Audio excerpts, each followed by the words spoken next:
Hi, Triple Bypass Riders, I'm Natalie. I just wanted to create a quick video to go with this email because it is absolutely critical to your success on July 12th, getting yourself to Avon and being in a good space with that.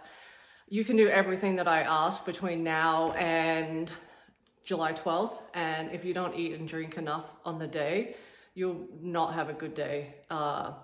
It's absolutely not acceptable to say, oh, I'm not really good at eating and I don't really need to eat, because it's not true. There's no scenario where anyone can undereat and benefit from it. What you need to do is find what works for you.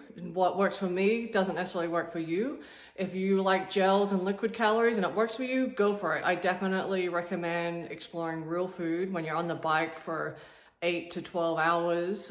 You're not sure what your stomach is going to want to do. So start practicing over these next 3 months and get yourself accustomed to what you look forward to, what you like eating.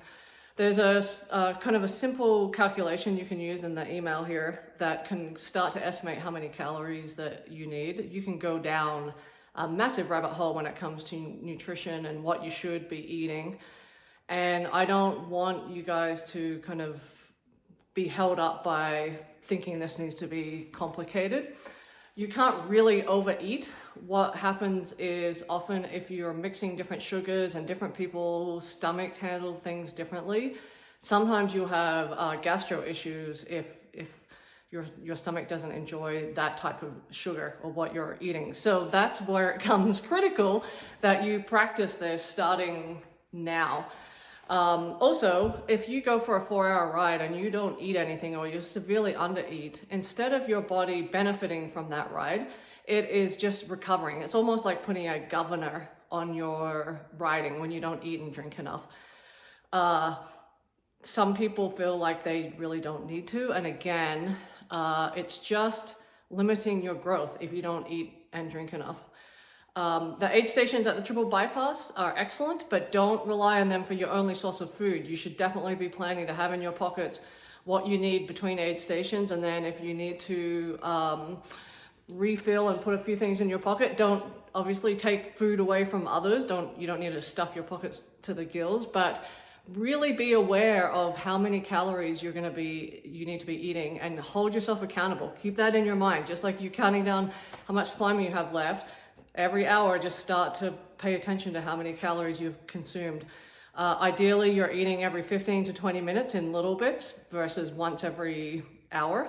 But again, this is deeply personal. So I hope this email is a helpful place for you to start, and then experiment over these next 3 months and find what works for you. Maybe it is a fresh baked muffin that tastes delicious and you're looking forward to it when you've been riding for 4 hours. Or maybe it is a gel. It doesn't matter as long as you're getting these calories in. So sorry for rambling, but it's only because I absolutely cannot emphasize this enough. In Training Peaks, I recommend you even write on any ride longer than an hour and a half how many calories you had and what they were. So you can really start to look back and think, oh, I felt terrible. And then you write down and you realize, wow, I only actually ate 400 calories. Whereas hopefully more so, you will start to feel amazing and realize it's because you're keeping your energy systems as topped up as possible. So anyway, hope this helps. And as these big rides start to come together over these next several weeks and months, you will be happy if you are really focused on eating and drinking. Thanks.